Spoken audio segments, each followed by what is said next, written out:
10 ലിറ്ററിലധികം Indian നിർമ്മിത വിദേശ മദ്യവുമായി ഒരാൾ അടിമാലി നാർക്കോട്ടിക് എൻഫോഴ്സ്മെന്റ് സ്ക്വാഡിന്റെ പിടിയിലായി. രാജകുമാരി ഗജനാപ്പാറ സ്വദേശി ബോധുരാജാണ് പിടിയിലായത്.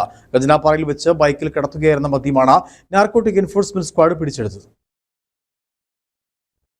വിൽപ്പനയ്ക്കായി കൊണ്ടുപോകുകയായിരുന്ന 10.25 ലിറ്റർ ഇന്ത്യൻ നിർമ്മിത വിദേശ മദ്യവുമായിട്ടാണ് രാജകുമാരി ഖജനാപ്പാറ സ്വദേശി ബോധുരാജിനെ അടിമാലി നാർക്കോട്ടിക് എൻഫോഴ്സ്മെന്റ് സ്ക്വാഡ് കസ്റ്റഡിയിൽ എടുത്തത്. ബൈക്കിൽ കടത്തുകയായിരുന്ന മദ്യം ഖജനാപ്പാറയിൽ വെച്ചാണ് പിടികൂടിയത്. Narcotic enforcement squad assistant excise inspector grade Biju മാത്യുവും സംഘവും ചേർന്ന് നടത്തിയ പരിശോധനയിലാണ് മദ്യം പിടിച്ചെടുത്തത്. അബ്കാരി നിയമപ്രകാരം ജാമ്യമില്ലാ വകുപ്പ് ചുമത്തി പ്രതിക്കെതിരെ കേസെടുത്തു. മദ്യം കടത്താൻ ഉപയോഗിച്ച വാഹനവും പിടിച്ചെടുത്തു. നടപടികൾ പൂർത്തിയാക്കി പ്രതിയെ ഉടുമ്പൻചോല എക്സൈസ് റേഞ്ച് ഓഫീസിൽ ഹാജരാക്കി.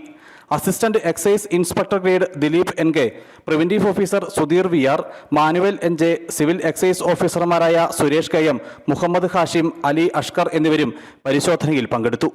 News bureau, Adimali.